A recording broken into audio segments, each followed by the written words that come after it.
What's up? It's Chris from StonefoxMedia, and I hope everyone's having a blessed day, enjoying their wonderful vacation, Christmas time's off, and New Year's, and all this other fun stuff coming up. So hopefully you guys are enjoying yourselves. I have spent all day last night until 1:30 in the morning working on my office in the basement. Building it. Oh, it's just so much fun. Whoever told you that building a basement from scratch, finishing one is easy, they're lying to you. They're lying to you. Don't believe them. Don't believe them. It's so hard. So hard. Now, let me tell you guys some brief things that are going on in gaming news right now. Not a ton of news going out. Everyone's on vacation or something. It really bothers me. But it does look like the PlayStation Store has now been improved to show PlayStation 4 improvements for games. So it looks like nearly a month and a half after the PlayStation 4 Pro launched, Sony decided that they're going to unleash a new update to the PlayStation Store that actually shows you what you're going to get with the PlayStation 4 Pro version, what kind of enhancements you're going to get. They also have an enhanced titles list for all improvements that the user will be getting if they do play it on the PlayStation 4 Pro.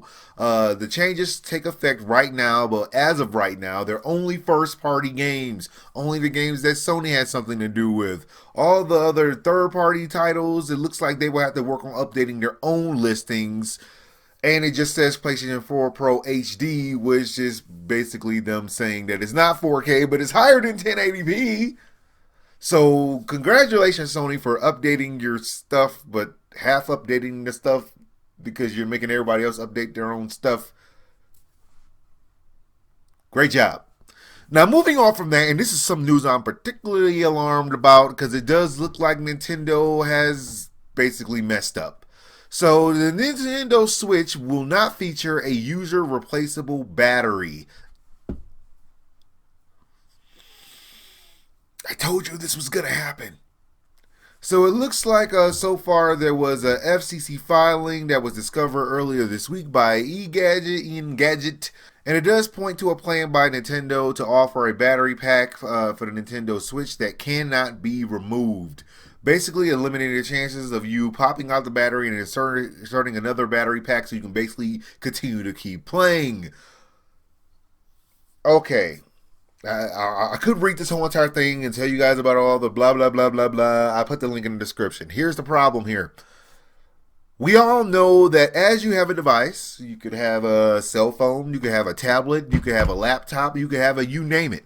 Laptops, you can pretty much easily get a replacement battery.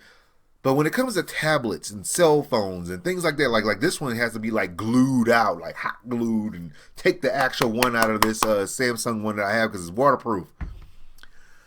The problem with not having a replaceable battery in a game console that you can take on the go is not a good thing. It's not a good thing because unless this battery is like the world's greatest battery, most of the time gamers are going to have this inside the docking station. That's where they're going to want it because they're going to get that little bit of enhanced graphics, taking it from 720 to maybe 1080p. We don't know. We'll find out in a couple of days.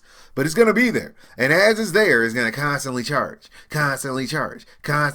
until eventually it just wears down the battery. So that means it can get to the point where as soon as you take it out to actually take it on a road trip or use it to play basketball at a basketball court while playing fake basketball when you could be playing real basketball, you get what I'm trying to say. So basically, when it starts wearing down the battery and you get ready to use it, you take it out and then it says, it has no battery, and then it turns off. Tell me that does not happen to a lot of devices that have been constantly charging since ever. You have that thing plugged into a docking station and you take it out and it's going to be like half charged. What? The next time you take it out again, 5 months later, 5% charged. What? Turns off. You can't change out the battery. They're not going to let you. That's where the problem comes in. Because any device you charge constantly, unless they got some cool setup in there where it actually turns off the charging by itself to maintain the battery life, this is going to be a big deal.